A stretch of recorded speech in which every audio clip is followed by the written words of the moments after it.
여보, 우리 이야기 좀 해. 아내는 소파에 앉아 TV를 보며 시큰둥하게 대답했습니다. 또 무슨 얘기인데? 우리 이혼하자. 순간 리모컨을 쥔 아내의 손이 멈췄습니다. 놀란 눈빛이 제게 향했습니다. 뭐라고요? 이혼하자고. 저는 차분하게 그러나 단호히 말했습니다. 아내는 한동안 말을 잃더니 비웃듯 웃음을 터뜨렸습니다. 정말 웃기네. 당신이 이혼해서 혼자 살 수 있을 거라고 생각하나 봐. 왜? 내가 못할 것 같아. 이혼을 해도 내가 하자고 해야지. 당신이 왜? 비아냥 섞인 말이 쏟아졌습니다. 안녕하세요. 저는 올해 60이 된 김도연입니다. 30년 넘게 은행에서 근무하며 제 인생 대부분을 직장에 바쳤습니다. 매일 아침 7시 알람 소리에 눈을 뜨고 구겨진 셔츠를 다림질해 정장을 입고 같은 시간에 집을 나서던 삶이었죠. 고객의 대출 상담을 맡고 직원들과 실적 회의를 하며 산더미 같은 숫자와 보고서를 검토하는 게 제 일상이었습니다. 그런데 이제 그 모든 날들이 끝났습니다. 재작년 겨울 저는 마침내 정년퇴직을 했습니다. 회사에서 준비해준 기념패와 꽃다발을 받고 동료들과 마지막 회식을 하던 그날의 공기와 분위기가 아직도 선명합니다. 모두가 고생 많으셨습니다라며 축하해 주었지만 제 마음은 복잡했습니다. 후련하면서도 어딘가 허전했죠. 하지만 적어도 더 이상 상사의 눈치를 볼 일도 매일같이 출근해야 한다는 압박도 사라진다고 생각하니 마음 한구석은 시원했습니다. 경제적으로도 큰 불안은 없었습니다. 매달 연금이 들어오고 은행원으로 일하면서 차근차근 모아둔 저축도 있었으니까요. 넉넉하진 않아도 아이들이 모두 출가했으니 이제 아내와 둘이 검소하게 지내기엔 충분했습니다. 제 아내 박선희는 저보다 3살 어린 57입니다. 평생 전업주부로 살아온 사람이었죠. 젊은 시절 아내는 긴 생머리를 가지런히 빗어 넘기고 단정한 원피스를 즐겨 입던 곱고 성실한 여인이었습니다. 결혼 후에는 2아이를 낳아 정성껏 키우며 살림을 도맡았고 덕분에 저는 마음 편히 일에 몰두할 수 있었습니다. 늘 고맙게 생각했습니다. 가정이 안정된 건 온전히 아내의 헌신 덕분이었으니까요. 지금도 아내는 나이에 비해 젊어 보입니다. 운동과 자기 관리를 꾸준히 해와서인지 동년배 모임에서도 유난히 눈에 띄곤 했습니다. 퇴직 첫날 아침 저는 잔뜩 기대에 부풀어 아내에게 말했습니다. 여보, 이제 우리에게 시간이 많잖아. 그동안 못 갔던 여행도 함께 다니고, 새로운 것도 배우면서 재미있게 살자고. 아내는 부엌에서 아침을 차리다 대수롭지 않게 대답했습니다. 그러게요, 뭐 좋죠? 하지만 그 말투에는 진심보다는 형식적인 긍정만 담겨 있었습니다. 저는 대수롭지 않게 넘겼습니다. 이제 진짜 우리 시간이 시작될 거라 믿고 있었으니까요. 퇴직 후 첫 주는 정말 좋았습니다. 알람 소리에 쫓기지 않고 천천히 일어나서 아내와 아침을 먹고 TV도 보고 책도 읽고 가끔은 아내와 함께 동네를 산책하기도 했습니다. 참 좋다, 이렇게 사는 것도. 그때만 해도 진심으로 그렇게 생각했습니다. 하지만 둘째 주부터 분위기가 달라졌습니다. 아내가 저를 은근히 귀찮아하는 기색을 보이기 시작한 겁니다. 제가 거실에 앉아 있으면 아내는 부엌이나 방으로 들어가 버렸고 대화도 점점 줄어들었습니다. 여보, 오늘 뭐 할 거야? 글쎄요, 딱히 할 일 없네요. 그럼 같이 마트라도 갈까? 아니에요. 내가 혼자 다녀오면 돼요. 짧고 냉랭한 대답이 이어질수록 제 마음속에는 설명하기 힘든 서운함이 차올랐습니다. 셋째 주 어느 저녁 저는 결국 용기를 내 물었습니다. 여보, 요즘 왜 이렇게 쌀쌀맞아? 내가 뭘 잘못했어? 아내는 설거지를 멈추지 않은 채 한숨을 내쉬며 말했습니다. 잘못은 없어요. 그냥 당신이 하루 종일 집에 있으니까 답답하네요. 답답하다니. 내가 집에 있으면 왜? 당신이 계속 붙어 있으니 숨이 막힌다니까요. 그 말은 제 가슴에 못처럼 박혔습니다. 아내에게 저는 불편한 존재였던 걸까요? 며칠 뒤에는 아내가 노골적으로 말했습니다. 집에만 있지 말고 지금 나이면 아직 젊잖아요. 돈 되는 일이라도 좀 해보세요. 목소리에는 날이 서 있었습니다. 그날 이후 저는 차마 아내와 깊은 대화를 나눌 수 없었습니다. 밤마다 천장을 바라보며 뒤척였죠. 30년 넘게 가족을 위해 성실히 살아왔다고 자부했는데 겨우 몇 주 집에 있었다고 저는 거추장스러운 사람이 되어버린 걸까요? 상황은 더 나빠졌습니다. 아내는 아예 저와 눈을 마주치려 하지 않았습니다. 제가 거실에 있으면 방으로 들어가고 방에 있으면 약속을 핑계로 나가버렸습니다. 어느 날은 제가 제안했습니다. 여보, 우리 같이 운동이라도 해볼까?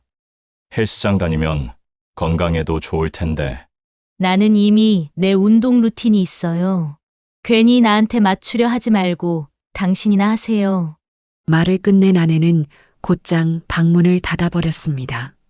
남겨진 저는 내가 도대체 뭘 잘못한 걸까 하는 생각만 되풀이했습니다. 한 달이 지나자 분명해졌습니다. 아내는 제가 집에 있는 걸 원하지 않았습니다. 저는 더 이상 인생의 동반자가 아니라 아내의 일상에 끼어든 방해물에 불과했던 겁니다. 저는 점점 위축됐습니다. 집안에서도 조심스레 발걸음을 옮기고 말 한마디에도 눈치를 보게 되었습니다. 그런 제 모습이 스스로도 한심하고 처량하게 느껴졌습니다. 어느 날 오후 베란다에 서서 밖을 내다봤습니다. 아파트 단지 공원에서는 노부부들이 함께 걷고 벤치에 앉아 장기를 두며 웃고 있었습니다. 모두 행복해 보였고 그 모습이 부러웠습니다.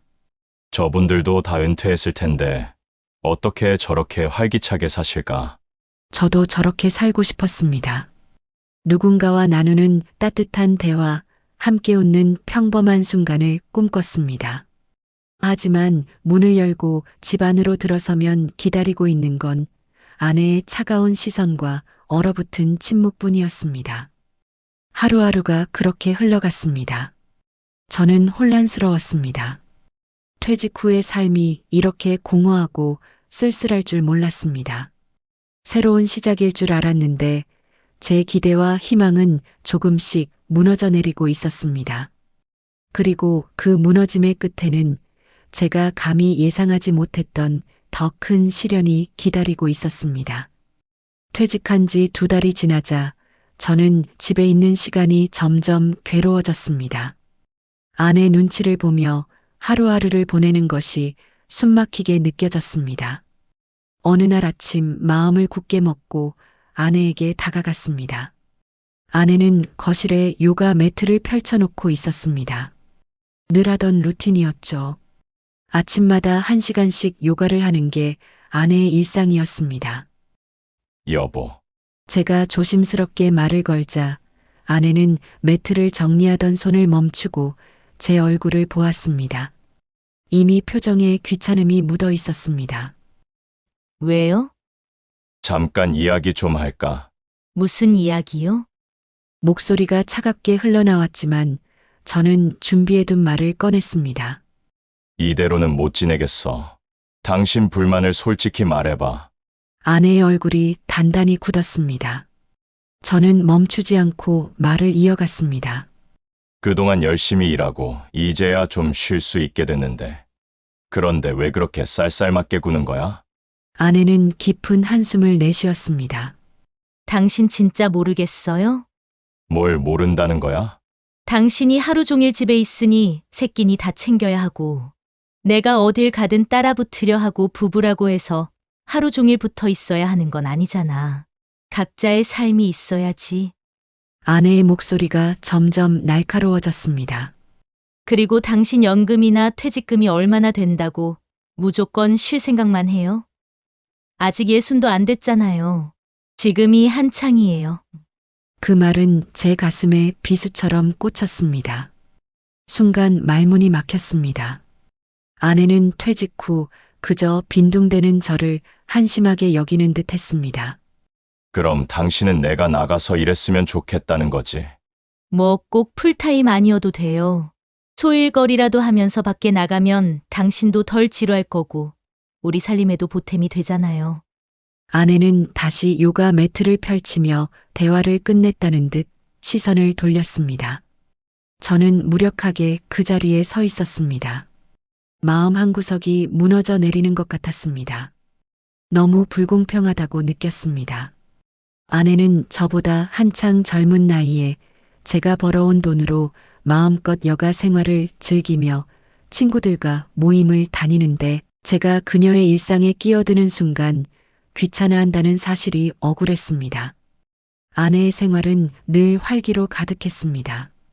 월요일부터 일요일까지 모임이 끊이지 않았고 쇼핑도 브런치도 여행도 제약 없이 즐겼습니다. 외향적인 성격 덕분에 주변은 늘 사람들로 북적였습니다. 반면 저는 달랐습니다. 낯을 가리는 성격 탓에 사람 만나는 걸 그다지 즐기지 않았습니다. 독서나 TV 시청처럼 혼자 보내는 시간이 좋았습니다. 가끔 바깥 활동도 했지만 조용히 있는 것이 더 편안했죠. 어느 날 용기를 내 물어봤습니다. 여보, 그 모임에 나도 같이 가면 안 될까? 아내는 거울 앞에서 화장을 하다 말고 고개를 돌렸습니다. 어디 모임이요? 등산 모임 말이야. 나도 운동 좀 해야 할 것 같아서. 립스틱을 바르던 아내의 손이 잠시 멈췄습니다. 남자는 안 돼요. 거기 여자들만 모이는 모임이에요. 불편해요. 그러더니 짜증 섞인 목소리로 덧붙였습니다. 왜 뭐든 나랑 같이 하려고 해요? 애도 아니고 언제까지 저한테 의지하려는 거예요? 저는 더 이상 말을 이을 수 없었습니다. 결국 아내는 혼자 외출했고 저는 또 혼자 남겨졌습니다. 참담했습니다. 나는 이제 아내에게 짐덩어리구나. 그런 생각만 들었습니다. 며칠 후 아내가 말했습니다. 다음 주 화요일부터 금요일까지 친구들이랑 제주도 다녀올 거예요. 반찬 안 해놓고 가요. 당신이 알아서 해 먹어봐야 내가 얼마나 힘든지 알지. 아내의 목소리는 날카롭게 올라갔습니다. 저는 움츠러들며 대답했습니다. 알겠어. 그리고 청소도 꼬박꼬박 해놔요. 아내는 여행 준비에만 열중했고 저와는 대화할 마음이 없어 보였습니다. 가슴이 답답했습니다. 내가 뭘 잘못했길래 이렇게 눈치 보며 살아야 하지. 계속 그 생각뿐이었습니다. 아내가 여행을 다녀온 뒤 상황은 더 나빠졌습니다. 저와는 단 한마디도 하지 않았습니다. 친구들과 통화할 때만 밝게 웃었고 저는 멀찍이서 그 웃음을 들으며 투명인간이 된 기분을 맛봐야 했습니다. 어느 날 밤 결국 터져나왔습니다. 당신은 내가 집에서 노는 게 마음에 안 드는 거지? 아내는 휴대폰을 내려놓지 않은 채 대꾸했습니다. 그래요. 당신 나이면 한창이에요. 내가 돈 쓸 때마다 얼마나 눈치 보면서 쓰는지 알아요? 왜? 연금. 당신 월급의 절반도 안 되잖아. 예전처럼 살면 안 되는 거 몰라요? 예전처럼 소비할 순 없지만 아니, 왜 벌써 쉴 생각만 해요? 일할 수 있을 때 해야 노후 대비가 되죠. 그 말에 저는 깊은 한숨을 내쉬었습니다. 아내는 저를 더 이상 남편이 아닌 돈 버는 기계로 여기는 듯 했습니다. 일이 하기 싫으면 밖에 나가서 활동이라도 해요. 밖에 나가면 돈 안 들이고도 할 수 있는 게 얼마나 많은데. 난 그냥 집에 있는 게 편하네. 당신은 집에서 쉬겠지만 나는 매 끼니 준비해야 하고 청소까지 떠안아야 하잖아. 그 순간 저는 더는 대꾸할 힘이 없었습니다. 아내 눈에는 제가 동반자가 아니라 방해꾼이었습니다. 그날 밤 머릿속이 복잡해 아무것도 손에 잡히지 않았습니다. 난 그동안 무엇을 위해 살아온 걸까? 가족을 위해 앞만 보고 달려왔는데 돌아오는 건 이런 현실뿐이었습니다. 그리고 그 끝에 더 큰 절망이 기다리고 있다는 걸 그때는 알지 못했습니다. 그 주 주말은 유난히 기다려졌습니다. 아들 준호가 가족과 함께 집에 온다고 했거든요. 며느리 미영, 그리고 사랑스러운 손주 지우까지 함께 온다니 마음이 설렜습니다. 그동안 아내의 차가운 시선 속에서 지내던 제게 아들과 손주의 방문은 숨통이 트이는 위안이었습니다. 특히 애교 많고 해맑은 지우를 보는 건 언제나 큰 기쁨이었죠. 준호는 제 첫째 아들입니다. 올해 35. 어릴 적부터 공부도 곧잘했고 명문대학을 졸업한 뒤 지금은 중견기업 과장으로 일하고 있습니다. 성격도 차분하고 성실해서 저는 늘 자랑스러워했습니다. 며느리 미영 역시 훌륭한 사람입니다. 준호보다 2살 어리지만 간호사로 근무하며 책임감 있고 예의 바른 모습을 보여왔습니다. 제가 보기에도 군더더기 없는 사람이었죠. 그리고 6살 손주 지우, 총명하고 귀여워서 제게는 살아있는 기쁨 그 자체였습니다. 저를 보자마자 할아버지 하고 달려와 품에 안길 때마다 세상 모든 근심이 사라지는 듯했죠. 토요일 오후 가족이 도착했습니다. 아버지, 어머니, 저희 왔어요. 밝게 인사하는 준호의 목소리가 현관을 채웠습니다. 어서 와라. 오느라 고생했다. 저는 반갑게 맞으며 지우를 꼭 안아 올렸습니다. 우리 지우, 이렇게 컸구나. 할아버지가 얼마나 보고 싶었는지 몰라. 저도 할아버지 보고 싶었어요. 지우의 맑은 웃음소리가 집안을 울렸습니다. 순간 집안 공기가 달라졌습니다. 얼마 만에 느껴보는 활기였는지 모릅니다. 준호와 미영은 아내와 담소를 나누었고 저는 지우와 블록을 쌓으며 시간을 보냈습니다. 그 짧은 순간만큼은 행복했습니다. 이게 바로 가족이지. 제 마음이 따뜻해졌습니다. 저녁 시간이 되자 아내가 준비한 식탁 위는 평소보다 훨씬 풍성했습니다. 불고기, 잡채, 나물 반찬까지 정성스레 차려져 있었습니다. 어머니, 이렇게 많이 준비하셨어요? 미영이 고마움 섞인 목소리로 말했습니다. 이게 뭐가 많니? 별로 한 것도 없구만. 아내도 오랜만에 기분 좋아 보였습니다. 식사가 시작됐습니다. 혼자 눈치 보며 먹던 식사와는 달리 오랜만에 활기찬 분위기에 저는 들떴습니다. 아버지, 퇴직하시고 요즘 어떻게 지내세요? 준호가 물었습니다. 응, 그냥 쉬고 있지. 이제야 여유가 생겨서 좋더라. 저는 웃으며 대답했습니다.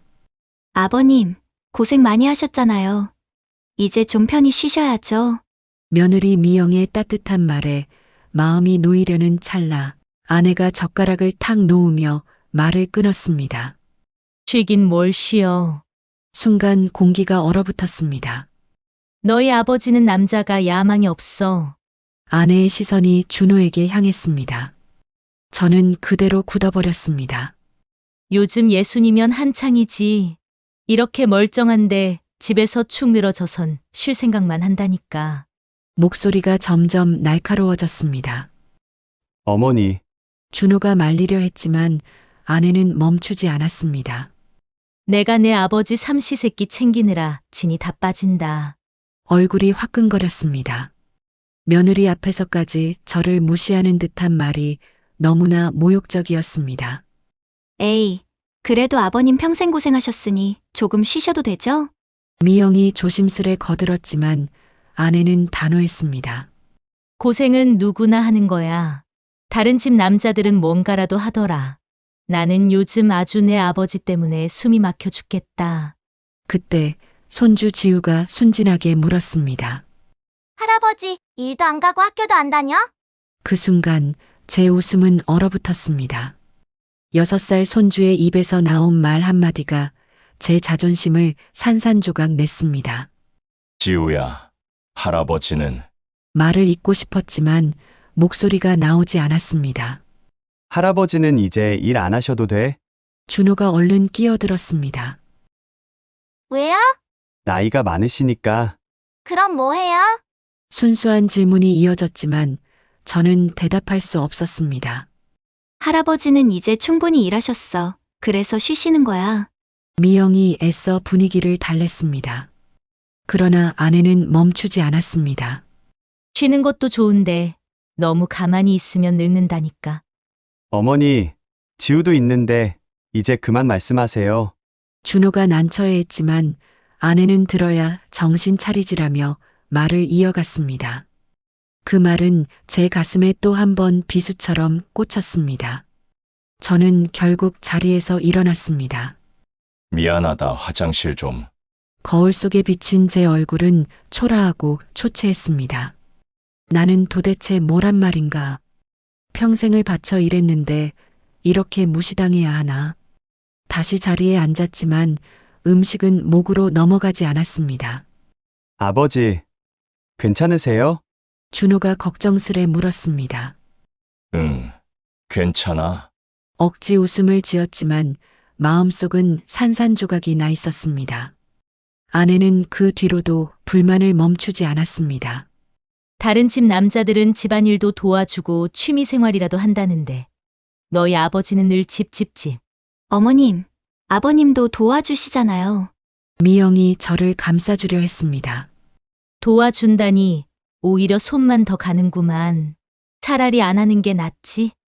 그날 저녁 가족이 돌아간 후 저는 잠을 이룰 수 없었습니다.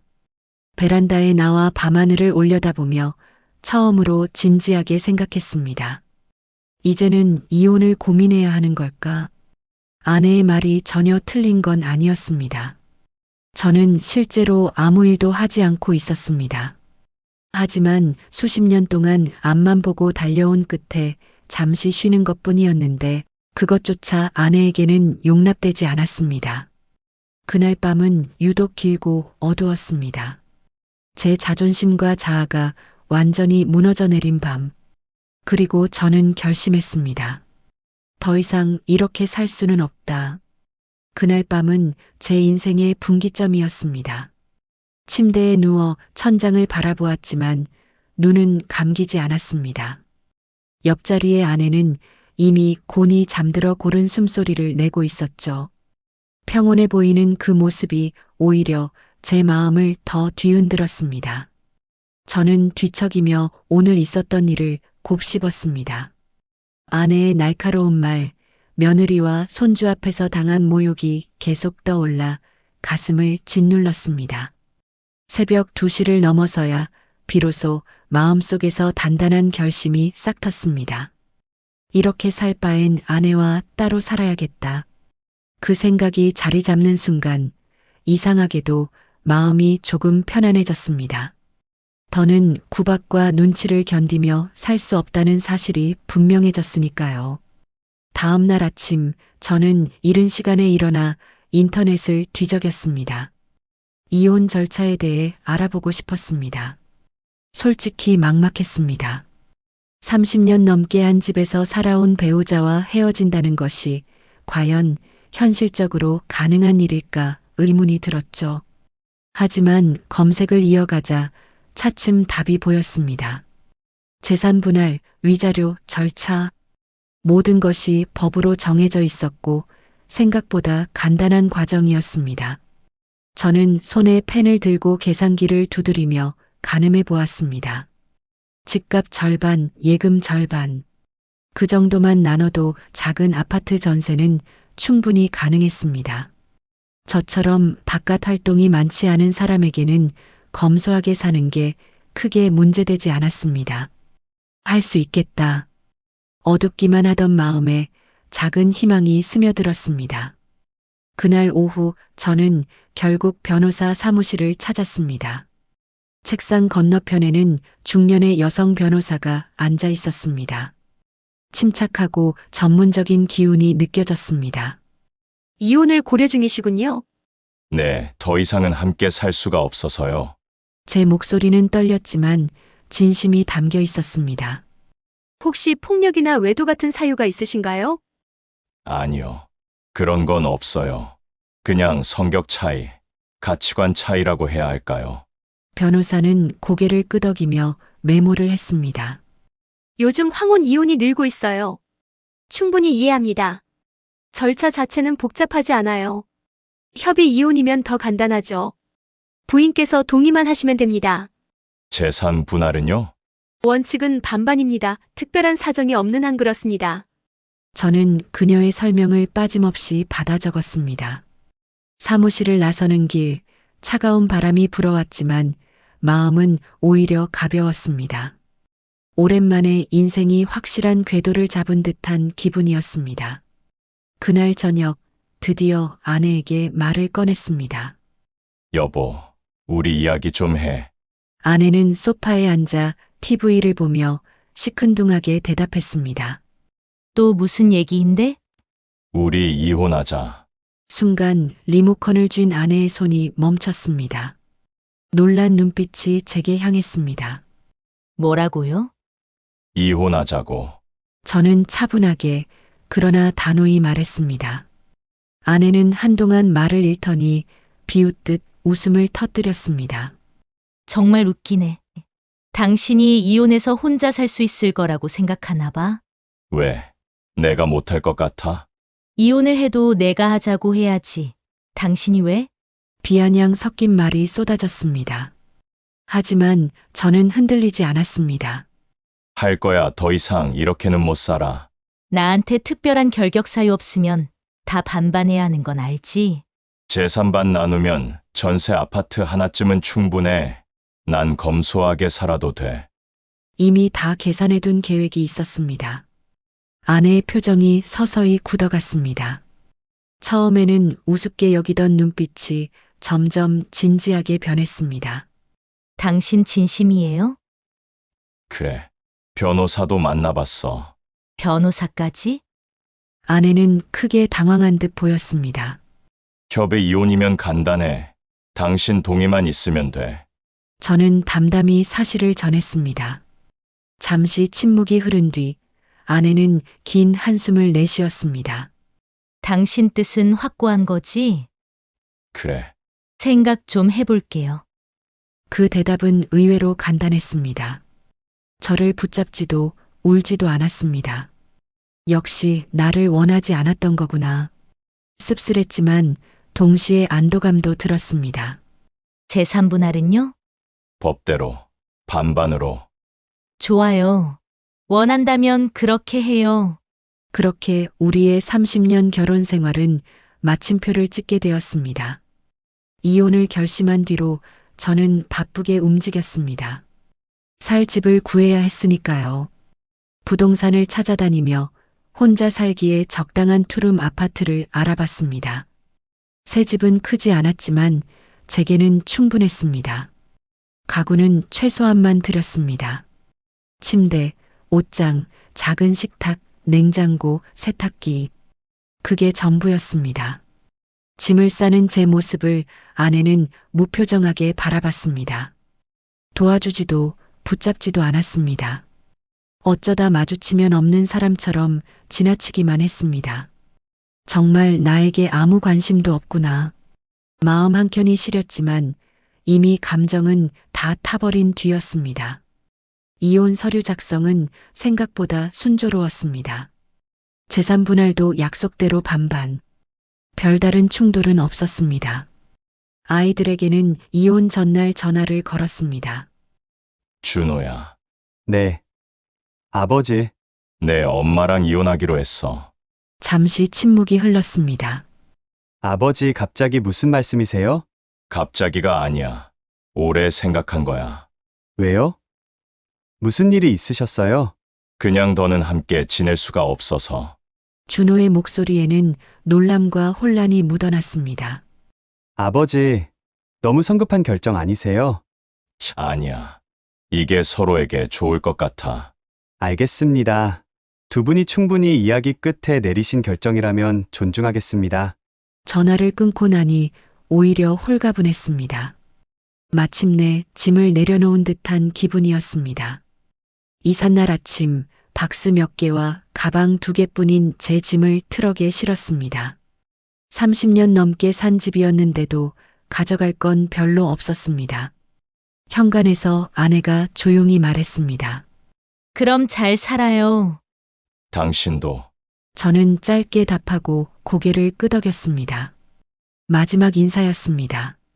새 집에 도착해 짐을 풀며 주위를 둘러보니 비현실적으로 느껴졌습니다. 정말 혼자가 되었구나. 세탁도 요리도 청소도 모두 제 몫이었습니다. 서툴렀지만 하나씩 익혀나갔습니다. 그리고 조금씩 자유라는 감각이 스며들었습니다. 아무도 간섭하지 않고 아무도 눈치 주지 않는 삶. 원하는 시간에 일어나고 먹고 싶은 것을 먹고 보고 싶은 프로그램을 볼 수 있었습니다. 이것도 나쁘지 않네. 그런 생각이 처음으로 들었습니다. 아직은 낯설고 불안했지만 분명 제 인생의 새로운 시작이었습니다. 진짜 변화는 이제부터 찾아올 예정이었습니다. 혼자 사는 생활에 익숙해진 지 어느덧 한 달이 흘렀습니다. 처음에는 모든 게 서툴렀습니다. 빨래 방법도 몰라 물이 든 적도 많았고 요리는 더더욱 난관이었죠. 청소 역시 아내가 늘 해오던 방식처럼 깔끔하게 되지 않았죠. 하지만 사람은 배우는 존재였습니다. 조금씩 방법을 익히다 보니 제법 모양새가 나기 시작했습니다. 인터넷에서 요리법을 찾아보고 유튜브 영상으로 청소 요령을 익히는 과정이 뜻밖의 재미있었거든요. 무엇보다 좋았던 건 누구의 눈치도 볼 필요 없다는 점이었습니다. 아침에 눈을 떠 간단히 청소를 하고 밥을 챙겨 먹고 마음 내키면 TV를 보거나 책을 읽었습니다.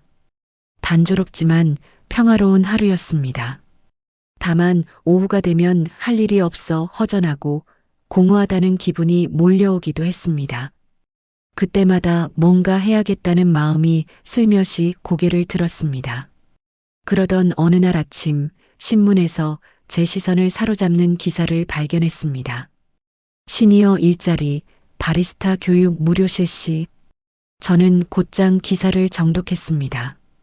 60세 이상 시니어를 대상으로 바리스타 교육을 무료로 해주고 수료 후에는 일자리까지 연결해 준다는 내용이었습니다. 바리스타라. 생각해 본 적 없는 일이었지만 왠지 끌렸습니다. 커피는 늘 제 일상의 친구였으니까요. 30년 직장 생활 동안 매일 아침 커피 한 잔으로 하루를 열곤 했습니다. 망설임은 오래가지 않았습니다.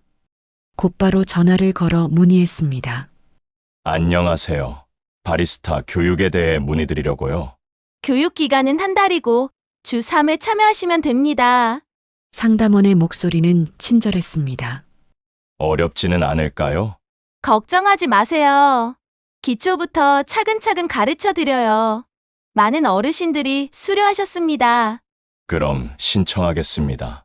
그 순간 오랜만에 가슴이 두근거렸습니다. 드디어 나를 위한 일이 생긴 것이었죠.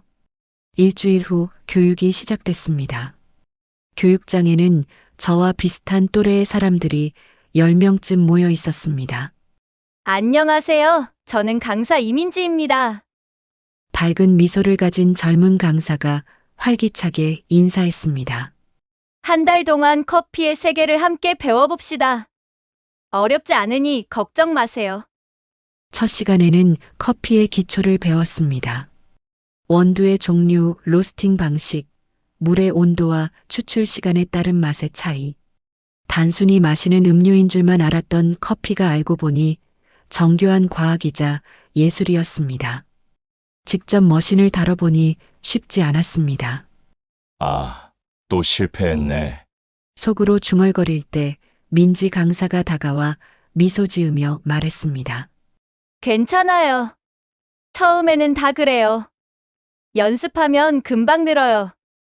옆자리에 앉은 할머니도 웃으며 거들었습니다. 저는 처음엔 더 엉망이었어요. 그래도 꾸준히 하다 보니 이제는 제법이에요. 그 말에 마음이 가벼워졌습니다. 저는 더 열심히 연습했습니다. 집에서도 틈틈이 유튜브를 보며 복습을 했죠. 도연님, 정말 많이 늘었네요. 민지 강사가 어느 날 환하게 웃으며 말했습니다. 정말요? 네, 첫날과 비교하면 엄청 발전하셨어요. 그 말을 듣는 순간 가슴 깊은 곳에서 뿌듯함이 밀려왔습니다. 오랜만에 누군가에게 인정받는 기분이었거든요.